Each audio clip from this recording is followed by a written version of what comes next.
আজকে পাইছি, যদি পুলিশ যদি দেয় তাহলে তার দাম কি 10 লাখ টাকা হইব? 10 লাখ হইব। সঞ্চয়ের নামে প্রতারণা, ভুয়া সঞ্চয়পত্র, জাল চেক ও স্বাক্ষরের ফাঁদে পড়ে সহস্রাধিক গ্রাহকের কোটি টাকা আত্মসাৎ। আর এই প্রতারণার মূল হোতা রামগঞ্জ ডাকঘর অফিসের উদ্যোক্তা আনোয়ার হোসেন জিকু পুলিশের জালে ধরা পড়েছে। গত 4 বছর ধরে কৌশলে গ্রাহকদের টাকা হাতিয়ে নেন আনোয়ার হোসেন। ব্যাংক এশিয়ার এজেন্ট ব্যাংকিং ও ডাকঘর সঞ্চয় প্রকল্পের আড়ালে চলছিল বিশাল প্রতারণার জাল। অবশেষে আইনের ফাঁদে ধরা পড়লেন তিনি। গোপন সংবাদের ভিত্তিতে বৃহস্পতিবার গভীর রাতে রামগঞ্জ থানা পুলিশের একটি চৌকস দল অভিযান চালিয়ে ঢাকার শনির আখড়া থেকে গ্রেফতার করে আনোয়ার হোসেনকে। তার বিরুদ্ধে প্রতারণা, জালিয়াতি ও অর্থ আত্মসাতের অভিযোগে 3টি মামলা রয়েছে, যা বর্তমানে তদন্তাধীন। গ্রাহকদের দাবি, ডাকঘরের আরো কর্মচারীরা এই প্রতারণার সঙ্গে জড়িত। আমার 4 লাখ টাকা, আমার বাবা বৃদ্ধ, আমার বাবা, আমার স্বামী নেই, আমার 3টা ছেলে মেয়ে, 2 মেয়ে 1 ছেলে। আমি কত কষ্টে আছি। এই প্রতারক সব জানে আমার ব্যাপারে, সবার ব্যাপারে সব জানে। তারপরে সে আমাকে গলায় চুরি দিতে জবা করছে। আমরা আমাকে মতো জবা তার মতো চাই, আমাকে টাকাটা দিই তারেও জবা করে দেয়। আর যেন এরকম প্রতারক কেউ না করতে পারে পৃথিবীতে, এরকম দেখাক সবারে।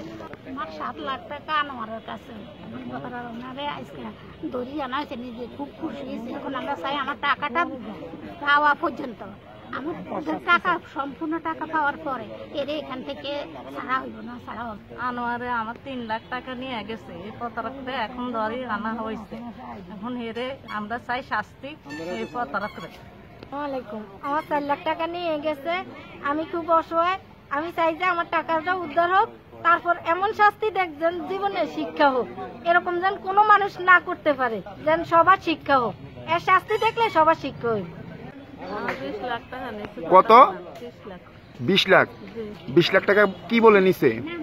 কি বলে নিছে অ্যাকাউন্টে জমা করব, টাকা জমা হইব, ব্যাংকে টাকা জমা হইব, প্রতারণা করে আমাদেরকে ঠগাইয়া তারপরে বুয়া কাগজপত্র দিয়ে।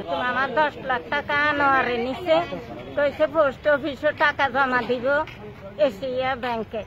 এই কথা কই টাকা নেই, বুয়া কাগজপত্র দি এ পালাই গেছে গিন। আমাদের খুব প্রতারক করছে। আনোয়ার প্রতারক আমার 5 লাখ টাকা নিয়ে গেছে, ব্যাংকের কথা জমা দেয় না। ওই টাকা আমি আজ কর্মচারী ঘুরতেছি, টাকা পাইতেছি না। প্রতারক দিচ্ছে থানায়, আমরা একটা বিষয় আমার ওয়াইফের নাম আছে, টাকা আমারে। আনোয়ার সাহেব আমার 3 লক্ষ টাকা লই গেছে, এতদিন পরে ধরে আনা হয়েছে প্রতারককে আমাদের রামগঞ্জ থানা। 10 লাখ টাকা সিটিংবাজি করি পোস্ট অফিসে জমা দিচ্ছি। পোস্ট অফিসে কেমনে কেমনে এ নিয়েছি আমি জানি না, আমার পরিবারও জানে না। আমার কাছে পোস্ট অফিসে জমা দিচ্ছি, পরে আনোয়ারতে পয়সা লো। তো আনোয়ারতে কেন ডকুমেন্ট সব সিগনেচার জাল করছে পোস্ট অফিসের মাস্টার এবং আনোয়ার। তাহলে আপনার অভিযোগ পোস্টমাস্টারের বিরুদ্ধেও আছে? পোস্টমাস্টারের বিরুদ্ধেও আছে। তখন পোস্টমাস্টার বলছে যে আনোয়ারের এখানে রাখতে, তখন আমি ফের আবার পারিবারিক সঞ্চয় করব। তখন বলছে যে ওখান থেকে একটা চেক দিলে আমরা আবার এটা করে দিব।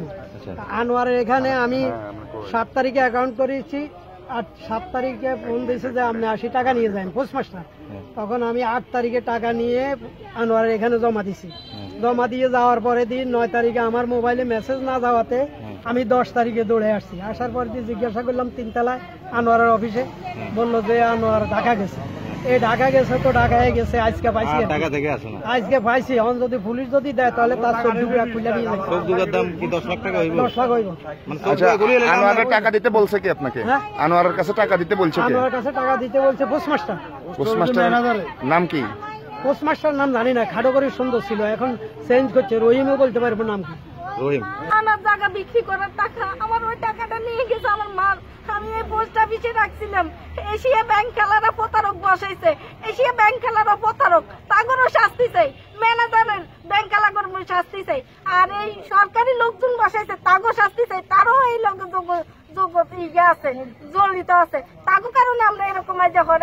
এই বিষয়ে রামগঞ্জ থানার অফিসার ইনচার্জ মোহাম্মদ আবুল বাশার জানান, আনোয়ার হোসেনের বিরুদ্ধে একাধিক মামলা রয়েছে এবং বিষয়টি গুরুত্ব সহকারে তদন্ত করা হচ্ছে।